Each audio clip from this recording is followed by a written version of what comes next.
My name is Lawrence J. Miorelli, and my book is The Walls of Rockingham / Orchestrating Manufacturing Greatness. It's about a company that almost went bankrupt because of corruption and greed, and a group of people who turned it around.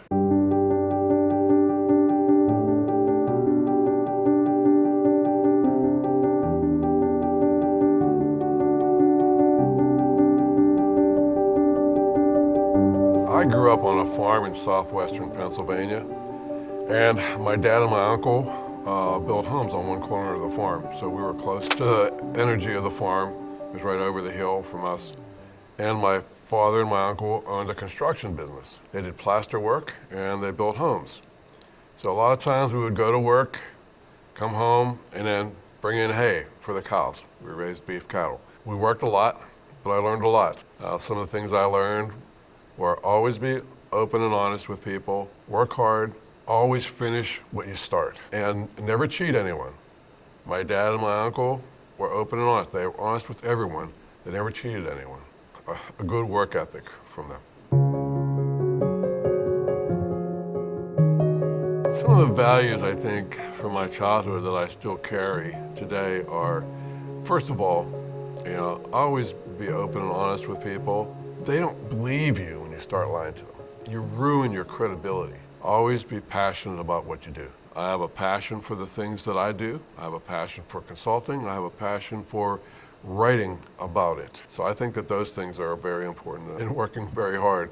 Those are the things that I learned that I've brought with me as an adult. I had some very good English teachers in high school, which cultivated my love for literature, for reading, and for writing. So I decided to go to Duquesne University as a commuter. And I worked my way through school.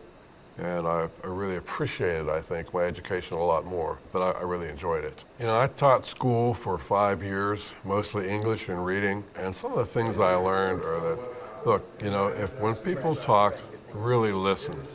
Too many people are trying to think about what they're going to say back to you instead of listening, really listening. And that's one of the things I learned when I was teaching school.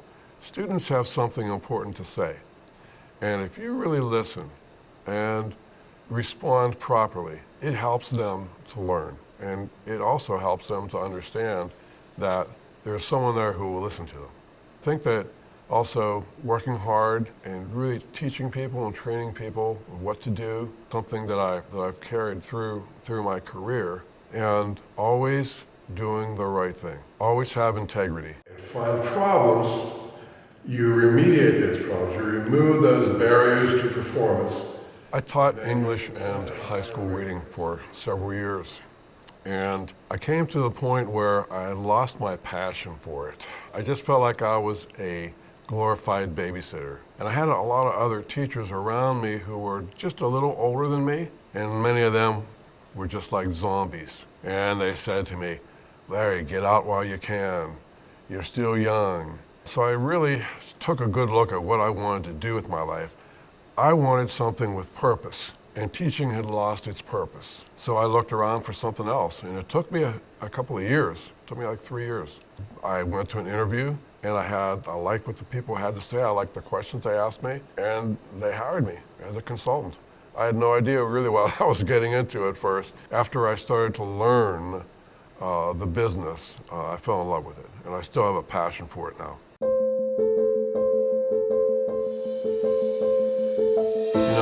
I made the leap from teaching to management consulting all at once, and I really didn't know what I was getting into. I was an introvert, even though I was a teacher and I had a college degree.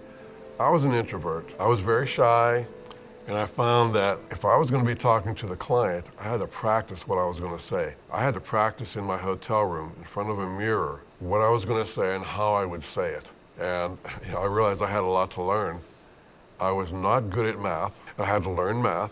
If you're going to improve the productivity with a company, you have to know the numbers, and you have to know how you're going to do it. So it was difficult. The first 2 years were very trying, very difficult. I almost quit several times, but I kept at it because I just kept thinking in the back of my head, I think you can be very good at this, Larry.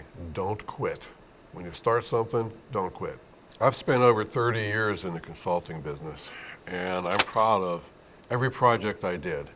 but there are a couple that really stand out. One, we did it was a large company in 1989, and the maintenance manager was sent to rehab. So the VP of engineering came to me and said, Larry, you need to run maintenance. I said, okay.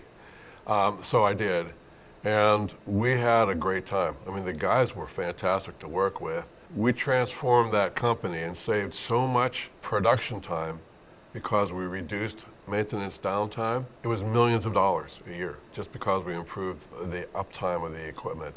It was a very great intrinsic reward for me.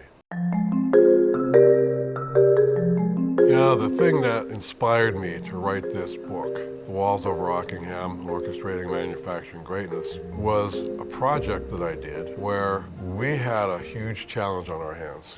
Normally when we go into a company, we take a look at their past year's production. And we say, okay, we'll give you a 15% or a 20% improvement over last year's productivity. Well, my boss, when we went into this one company, he told them we would give them a 35% improvement over productivity from last year. You take the last 12 months. Well, it proved to be very difficult to do. We got it up to about 28, 29% productivity improvement, and we ran into a brick wall, okay? And that was that their large press brakes were only producing good parts 15 minutes out of every hour, 24 hours a day, 6 days a week. The rest of the plant was waiting on parts. I sat down with the plant manager and showed him how I could save him millions of dollars by increasing the throughput on these machines. Now, we tried everything. We tried 1 minute exchange of dies. We tried rebuilding the hydraulics on them. We tried many different things, but nothing worked. And one of the biggest problems was that the dies were worn out. They were just worn out. The other problem is they wanted to keep their work-in-process parts low. So they would change a huge die. It would take sometimes 2 forklifts to pick it up. And then they would make 5 or 6 parts, and it would take them a couple minutes to dial it in once they got it in there. So I went into MRP, material requirements, and I increased the lot sizes by just a couple of parts with each part they were making on these large brake presses. And pretty soon, productivity started going up to 29%, 30%, 31%. We got it up to about 32 to 33%, just a couple of percentage points away from full savings. Their WIP, or work in process, dollars went up a few $1,000s. That meant that the plant manager and his boss and the production manager would not make their bonus. So they called my boss, and I was pulled off the project and demoted. We just about had it. They gave up millions, like $8 million worth of savings for a few $1,000s worth of extra parts on the floor. It ruined my career. It took me 3 years to get back to where I was when I was at that point. And I decided that I'm going to write a book about this. The first stab at the book was nothing but a how-to manual. How do you do this? How do you do that? It was boring and dry. And then I remembered reading the book by Eli Goldratt. Eli Goldratt took a simple concept and called it the theory of constraints, where you can only get through a plant as much work as the slowest work center. And he made kind of a novel about it, okay, about this slow kid named Herbie. He was walking with his group of people, and no one could go any faster than Herbie because they couldn't leave him behind. So I decided, well, I'm going to write it into a novel. And my first pass at it was okay, and I said, you know what, I need to add a little more to this. Then I started thinking about more things that were wrong with other companies that I had worked with. I said, well, I'm going to throw these things in there too, okay, because there were a lot of things wrong with a lot of companies. So I threw a lot of other things in that really weren't wrong with that particular company, but it made sense because other companies had these problems. And when I was finished, it was a novel. There are several things that inspired me to write this book. First of all, you know, there are so many people out there like myself who are what I would call unsung heroes. We go out there in the companies and turn them around in 6 months or less and get out. And sometimes we save them from bankruptcy, and sometimes we just make a good company better. And no one knows what we do. So that's one of the things that caused me to say, why don't you just write a book about it? I have had several of my colleagues read my book And I thought, it's pretty good, that's what we do. And some people who are not consultants read it and said, this is really interesting. In fact, one of them said, you know what, I worked for a company that did something like that. It was really good. It was really great. I want people to know that there are people out there who work down in the trenches to make companies better.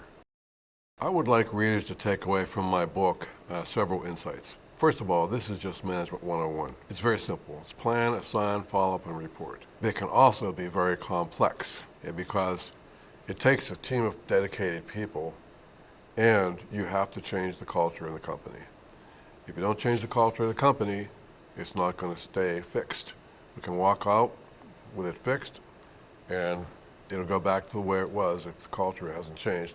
The culture has changed from the top down. If I were going to describe the Walls of Rockingham in just a few words, it would probably be several sentences. First of all, upper management is usually very detached from what's happening in their companies. And all they think about is making a profit. This book is about a group of people who saw that the company was on the wrong track and they had to fix it. It's simple Management 101, plan, assign, follow up, and report, but you have to use a team of dedicated people who know what they're doing and have passion for it, and it can be done.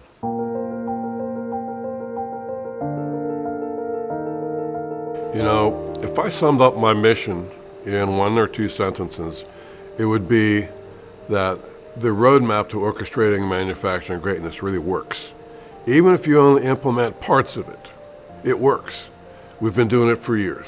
People who I have learned from were doing it before me, and I feel like sometimes I'm standing on the shoulders of giants, but it really does work. The roadmap to orchestrating manufacturing greatness is displayed in my book on page 224 through maybe 227. It works, and my next book is going to go into detail about each step of that process, and I'm working on it now.